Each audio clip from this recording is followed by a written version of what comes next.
नमस्कार खबर जबर को स्वागत करुछु सुप्रिया।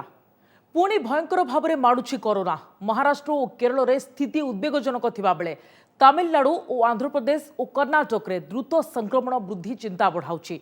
महाराष्ट्र में गत 24 घंटे 5000 अधिक आक्रांत चिन्हट होता बेले 18 जनक जीवन नहीं महामारी। सेपरी केरल में 2000 अधिक आक्रांत चिन्हट होइछन्ति। तेबे कोविड-19 भूताणु रूप बदलाइबा द्वारा संक्रमण व्यापुछि ना नाही ताहा स्पष्ट होई नाही। अन्यपक्षे स्थिति नियंत्रण में रही और आतंकित हेबार कौनसी कारण नाही बोली केंद्र स्वास्थ्य मंत्रालय पक्षरु कहा जायछि। पुणी भयंकर रूप धरिब कि महामारी, बेकाबू हेबो कि केरल और महाराष्ट्र स्थिति, पुणी थरे ठप होइजिबो कि जीवन यात्रा। गत सप्ताह है महाराष्ट्र में दैनिक 5000 अधिक कोविड रे संक्रमित चिन्हट होगा सृष्टि हेलानी एमिति आशंका। सेठाकार राज्य सरकार नियंत्रण पाई लॉकडाउन और कर्फ्यू भली चरम पदक्षेप भी नेलेनी।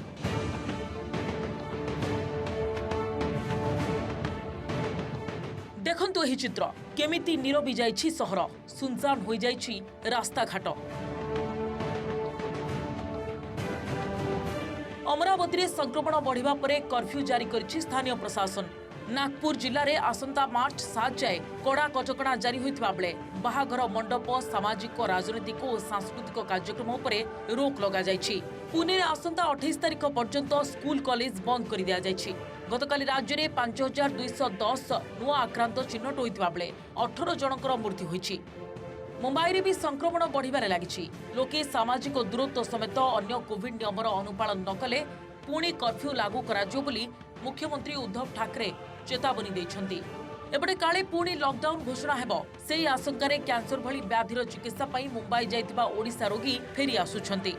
बिल्कुल लगा, लेकिन जो नित्य के काम है लोगों को, जैसे कुछ लोग अकेले हैं जिनके घर को कोई नहीं है, उनका खाना वगैरह सब बाहर से आता है, तो उनको तो जाना ही पड़ेगा ना, चाय पीने को, दवा लाने को, या फिर उनकी जो रोजमर्रा जिंदगी में जो टूथपेस्ट है, ये है वो है, वो लाने को कौन ला के देंगे उनको। There are certain states about which we will be sharing information with you where the positivity rate has seen a increase. Kerala में देश के लगभग 38% एक्टिव केसेस हैं।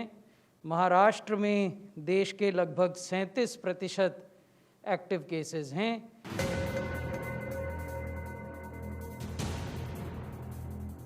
केवल महाराष्ट्र नुहे, दक्षिण भारतर अन्यतम राज्य केरल रे भी स्थिति संगीन रही। गतकाली एठारे 2212 नुआ आक्रांत चिन्हट होइछन्ति। सेपरी 16 जनकर मृत्यु होइछि। तेणु कोरोना गाइडलाइन कड़ाकड़ी पालन लगी राज्य सरकार निर्देश देइछन्ति। सेहीपरि कर्नाटक रे 948, तमिलनाडु रे 849 नुआ संक्रमित चिन्हट होइछन्ति। एथुरु एसबु राज्य में कोरोना पुणी काया मेलाउथिबा स्पष्ट होउछि। याको दृष्टि रखी जांच, टेस्टिंग, क्वारंटाइन और कोविड नियमर कड़ा अनुपालन लगी केंद्र एसबु राज्य को परामर्श देछि। एपर्यंत देशर 1,11,00,000 लोकंकर टीकाकरण करा दैथिले मध्य किछि राज्य में संक्रमण द्रुत वेगरे वृद्धि पाउथिबारु एहाकु नै अन्य राज्यर लोके भी आतंकित होई पड़िछन्ति।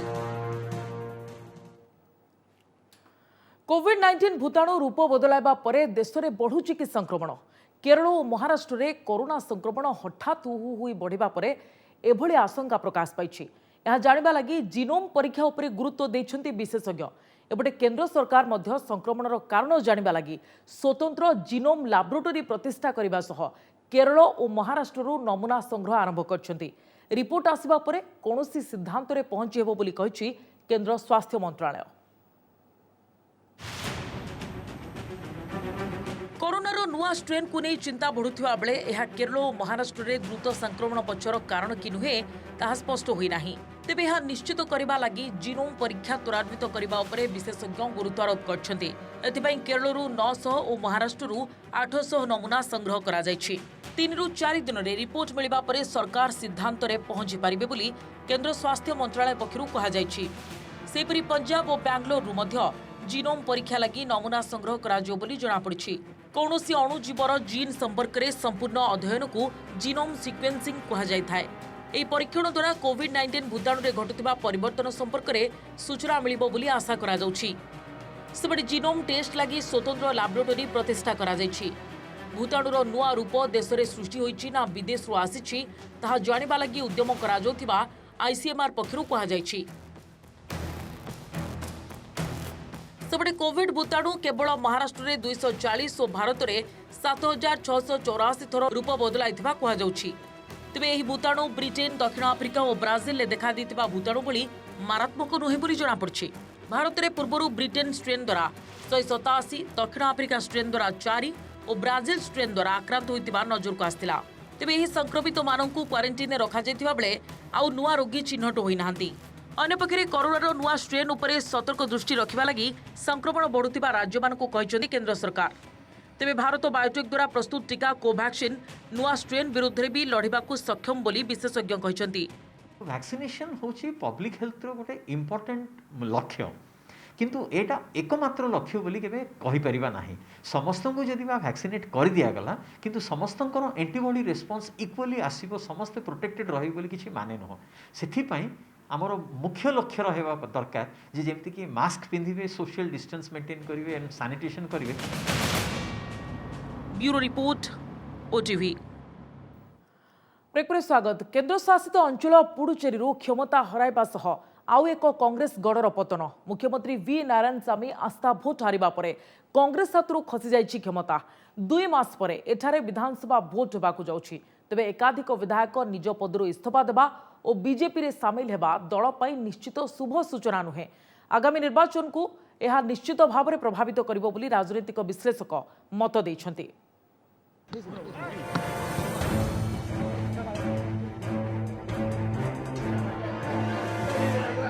पुडुचेरी को हराई दक्षिण भारत रे कांग्रेस हाथ खाली। एठी भी क्षमता बजाय रखिबारे विफल होइछि सर्वपुरातन राजनैतिक दल केंद्र शासित अंचल पुडुचेरी कांग्रेस पारंपरिक गढ़। देश में बीजेपी हवा सत्ते केबे भी कांग्रेस हाथ छाड़ी नथिले पुडुचेरीवासी।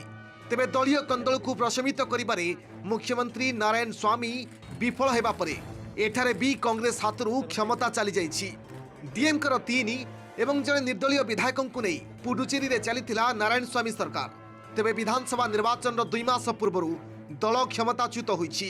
दीर्घ दिन हेला लागि रहितिबा राजनीतिक विवाद, दल भितर असंतोष एवं मुख्यमंत्री और कैबिनेट सदस्यों मध्य गोड़ टणाटणी शेष में सरकार पतन घटी दल क्षमता हराइछि। The Honorable Lieutenant Governor in charge, Madam Soundarajan, Tamilsai Soundarajan, gave me a letter to prove the vote of confidence in the floor of the House. Accordingly, the House was summoned by the Honorable Speaker on my request. And today the motion was taken up. I spoke in the motion. After speaking, the one of our member, Sri Anantaraman, our government whip, he raised the issue that the nominated members have no voting right. Because we are the elected members, 12 people are in the assembly. 30 आसन विशिष्ट पुडुचेरी रे Congress 15, DMK 3 एवं जड़े निर्दलीय सदस्यों को नहीं मिलित सरकार गढ़ी भी नारायण स्वामी। तेबे निकटरे सरकार 6 विधायकों इस्तीफा परे मेंट सरकार रे विधायकों संख्या 12 को खसीथिला। संख्या गरिष्ठतार प्रमाण देबाकू नारायण स्वामी को आस्था भोट लोड़ाकू पड़ता। उपराज्यपाल निर्देश पर सोमवार नारायण स्वामी लोड़ीथिले आस्था भोट। 33 आसन विशिष्ट पुडुचेरी विधानसभा 30 निर्वाचन सदस्यों को छाड़ी 3 जन को मनोनीत करा जाय थाए। तेबे सोमवार आस्था भोट रे मनोनीत 3 सदस्यों को भोट अधिकार देइथिले बाचस्पति। तेबे सेमानंको भोट अधिकार पई सरकार टली पड़िथिबारु एहाकू षडयंत्र बोली कहिथिले भी नारायण स्वामी।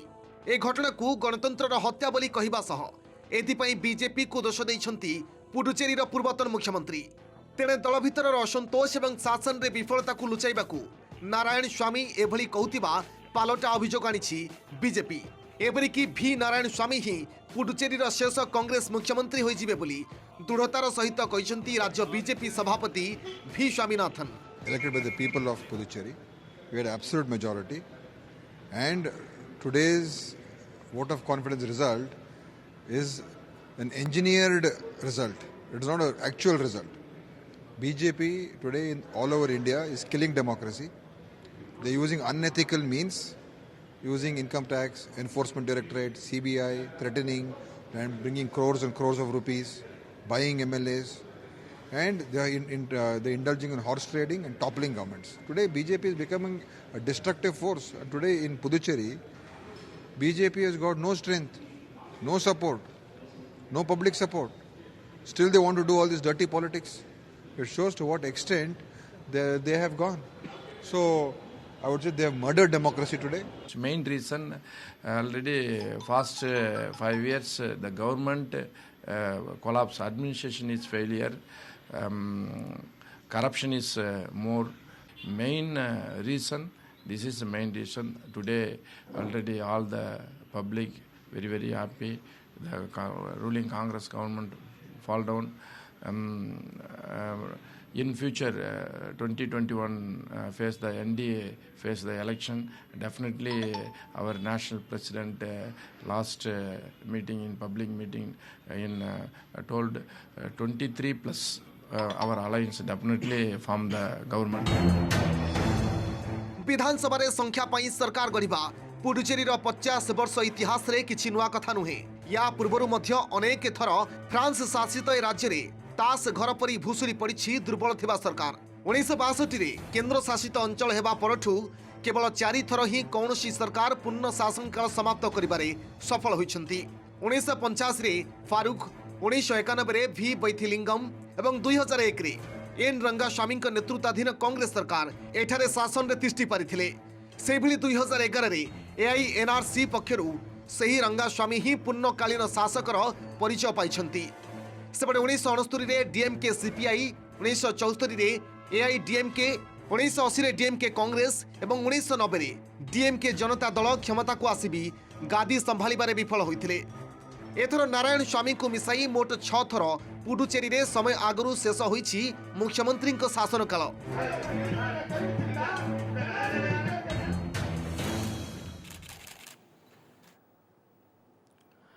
पुडुचेरी भली पुराणा गड़ हाथरू खसवा परे विवश हो पड़ी कांग्रेस। जातीय स्तर में दल पर सृष्टि होइछि बड़ संकट।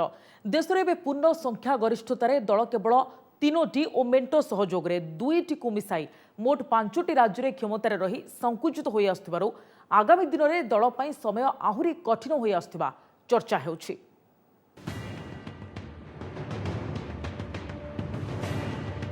पुडुचेरी शासन रे सबुठ अधिक दिन धरी क्षमतार रहितिबा कांग्रेस दल एवं शासन भार हराइबा परे दल को लागिछि सख्त धक्का। केवल पंजाब, राजस्थान एवं छत्तीसगढ़ रे दल निरंकुश संख्या गरिष्ठता सह शासन करुछि। महाराष्ट्र रे शिवसेना एवं एनसीपी, झारखंड रे जेएमएम सहित मिसी मेंटो सरकार चलाइबाकू समर्थ होइतिले भी ए दुई राज्य रे सान भाई स्थिति रे अछि कांग्रेस।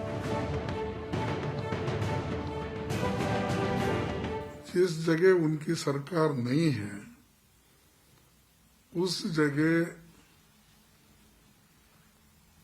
किसी भी पार्टी का सरकार क्यों न हो अदर देन बीजेपी उसको कैसे गिराए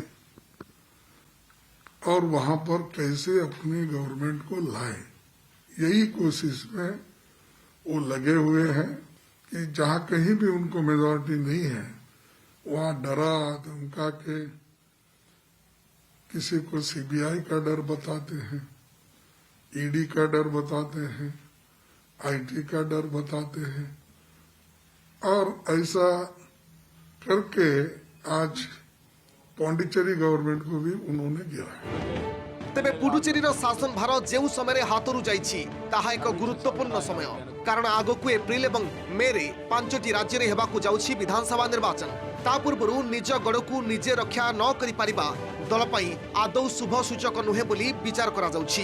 तेबे मास 2टा परे राज्य रे निर्वाचन थिबारु सेतेबेलकू सशक्त एवं सुदृढ़ होई पुणी क्षमता हासिल लक्ष्य रे रहिछि दल।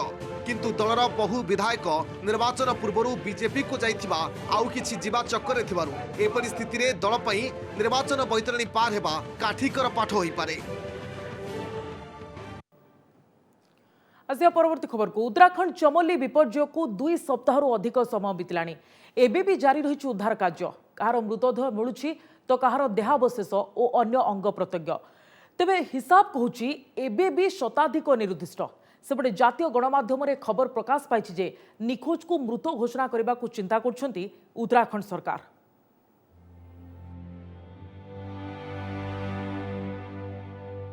मौलिबारे लागिछि जीवन आशा। उत्तराखंड चमोली विपर्यय को 2 सप्ताहरु अधिक समय बीतिलाणी। तेणु ए मृत्युर सुड़ंग भितरु आउ जे जीवन उद्धार करिहेब से आशा छाड़ी सारिलेणी उद्धारकारी टीम और प्रशासन। गतकाली एनडीआरएफ जवान तपोवन टनेल 171 मीटर भितर को पहुंचबारे सक्षम होइथिले। एबे भी शताधिक लोक निखोज थिबा बेले तपोवन टनेल और आखपाख अंचल में उद्धार कार्य जारी रहिथिबा उत्तराखंड पुलिस डीजी कहिसंती। से सूचना दैछंती एबे सुद्धा मोट मृत्यु संख्या 90 टपी सारिछि। 70टी मृतदेह उद्धार करा जाइथिबा बेले 29टी अंग प्रत्यंग मिलिछि। एसबुरु किछि मृतकंकु चिन्हट करा जाइथिबा बेले आउ किछिर डीएनए मैच करा जिवो। टोटल फिगर्स पे नज़र डालें कि 204 लोग ओवरऑल मिसिंग हुए, जिनमें से 192 लोग दोनों पावर प्रोजेक्ट में काम कर रहे थे और 12 लोग आसपास के गांव के थे। और इनमें से आज तक हमें 70 बॉडीज प्राप्त हो चुकी हैं और 29 बॉडी पार्ट्स भी मिले हैं।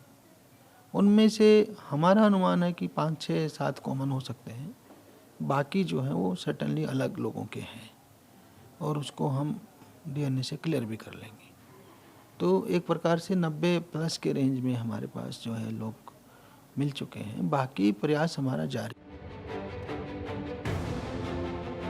चमोलीर प्रलयंकरी हिमस्खलन और बन्यारे मोट 204 जन निखोज होइथिले। निखोजक मध्यरु 192 जन पावर प्रोजेक्ट कर्मचारी होइथिबा बेले 12 जन स्थानीय लोक बोली जणा पड़िछि। तेणु एबे भी प्राय 104 जन निखोज अछंती। विपर्यय को दीर्घ दिन बीती सारिथिबारु उत्तराखंड सरकार निरुद्दिष्टों मृत घोषणा करने को चिंता करुथिबा कुहाଯାଉଛି। जातीय गणमाध्यम रे प्रकाशित खबर अनुसार निरुद्दिष्टों तालिका को उत्तराखंड स्वास्थ्य विभाग पक्षरु 3टी वर्गरे विभक्त करी मृत्यु प्रमाणपत्र दिया जाई पारे। जन्म और मृत्यु पंजीकरण आईन 1969 अनुसार अधिकृत सरकारी अधिकारी उचित तदंत पर निरुद्दिष्टों परिवार किंबा संपर्कियों को विधिवत भावे मृत्यु प्रमाणपत्र प्रदान करिपारिबे बोली उत्तराखंड स्वास्थ्य सचिव विज्ञप्ति जारी करिसेंती। निरुद्दिष्टों को सरकार 3 भागरे विभक्त करिसेंती। प्रथम वर्गरे स्थानीय बासिंदा को रखा जाइथिबा बेले द्वितीय उत्तराखंडर अन्य जिल्लारू आसिथिबा व्यक्ति एवं तृतीय घटनास्थल रे उपस्थित थिबा बाहर राज्यर पर्यटक और अन्य व्यक्ति को रखा जाइछि। तेबे मृत्यु प्रमाणपत्र पाइबा पई निरुद्दिष्टों समस्त सूचना सह तांको परिवार लोकों को सत्यपाठ दाखल करने पड़िबो। एहा द्वारा सरकार घोषित अनुकंपा राशि पाइबा मध्य परिवार लोकों पई सहज हेबो बोली कुहाଯାଉଛି। तेबे पूरा प्रक्रिया पई प्राय मासे समय लागिबो और उद्धार कार्य जारी रहिबो बोली सूचना मिलिछि।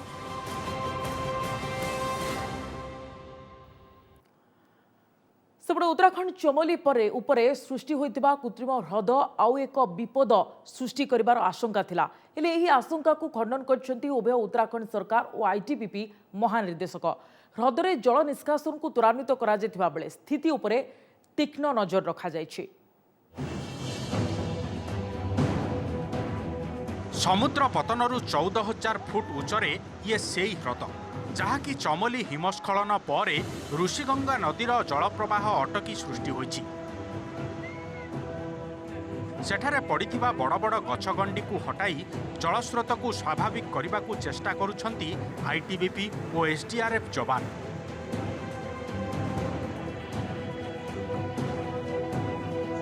विभिन्न विशेषज्ञ टीम ह्रद निकट को जाई स्थिति समीक्षा करिथिबा बेले डेराडून स्थित एसडीआरएफ मुख्यालय रे एक स्वतंत्र कंट्रोल रूम द्वारा एहा उपरे 24 घंटा नजर रखा जाउछि। तेबे एहा द्वारा सेभली अचानक विपद नाही बोली कहिसंती आईटीबीपी डीजी। और ये जो लेक बने हैं ये 2 स्ट्रीम हैं। एक स्ट्रीम में जिसमें ये एक्सीडेंट हुआ जो ना फॉल ऑफ ग्लेशियर था और दूसरी स्ट्रीम से ये एक नेचुरल नाला था। दोनों आके ज्वाइन करके ऋषि गंगा फॉर्म करते हैं। तो उस नेक पे जहाँ पे वो दोनों ज्वाइंट पे मिलते हैं वहाँ पे मलबे ने उसको रोक दिया, जिससे वो पानी पीछे रुक गया और वो लेक बन गया। तो आज के दिन इतना ज़्यादा उसमें कोई खतरा महसूस नहीं किया जाता, लेकिन उस पर सारे के सारे एजेंसीज़ का लोकल प्रशासन का पूरा नज़र है। ଏହା ପୂର୍ବରୁ ଭାରତୀୟ ନୌସେନାର ବୁଡ଼ାଳି ଦଳ ମଧ୍ୟ ସେହି ହ୍ରଦରେ ବୁଡ଼ି ଏହାର ଗଭୀରତା ଓ ସେଠାରେ କେତେ ପରିମାଣର ଜଳ ଗଚ୍ଛିତ ଅଛି ତାହା ମାପିଥିଲେ। ଏଭଳି ଉଚ୍ଚତାରେ ହିମହ୍ରଦରେ ବୁଡ଼ି କାର୍ଯ୍ୟ ସମ୍ପାଦନ କରିବା ସେମାନଙ୍କ ପାଇଁ ବଡ଼ ଚ୍ୟାଲେଞ୍ଜ ଥିଲା।